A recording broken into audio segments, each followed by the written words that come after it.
children maybe under the age of 5 would get malaria several times. It places a huge burden on the family as, you know, their children are getting sick.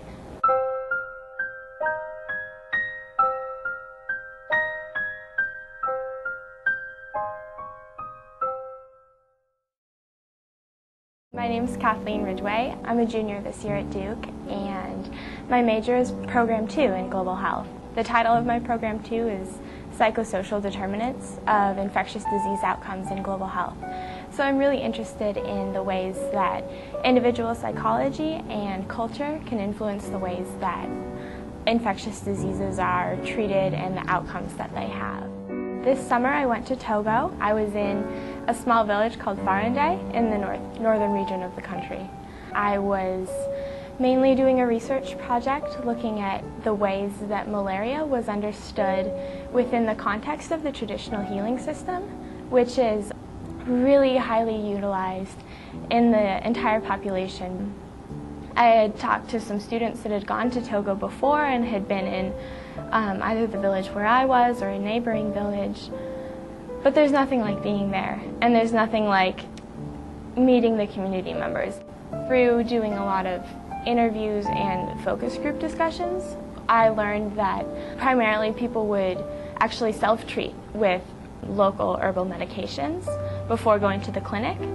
And so women would treat their children, or they would treat themselves if they were sick. And if that didn't work, then they would go to a traditional herbal healer, which is a community member that has maybe more extensive knowledge of the local herbs. And they would seek treatment from him because that treatment is a lot less expensive. And in an agricultural community like that, where they don't have much, if any, monetary income, they are going to try and utilize the most inexpensive resources that they have. Something that really surprised me once I was in Togo was to find that there was, instead of some sort of animosity or rivalry between the traditional healers and the clinical healers, there was more of a really genuine desire to find ways to work together. So one of the most exciting things I did was, in the last week that I was there, I actually helped host a conference between traditional healers and clinical healers in the village. It was spectacular to see how open community members were to this sort of collaboration, and how the enthusiasm that they had for continuing something like this.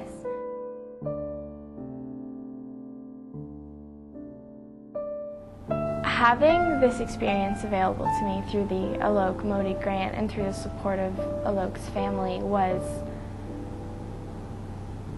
hard to put into words, to realize that there was so much support behind me. The quote from Aalok saying that, like, as long as there is suffering in the world, I will have purpose.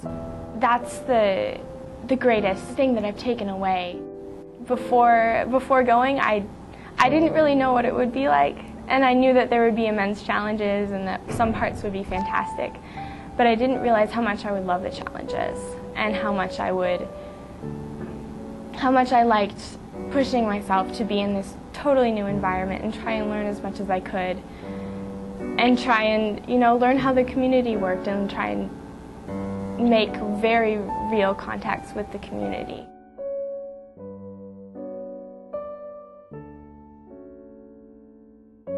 Help is being a human right and something that everyone deserves, no matter where you live, whether you live in rural West Africa or whether you live in the United States. It's something that should be available, and being able to do a tiny part of that, to at least try and understand the situation or try and spark a tiny bit of change within a community, is something that I found really, really rewarding.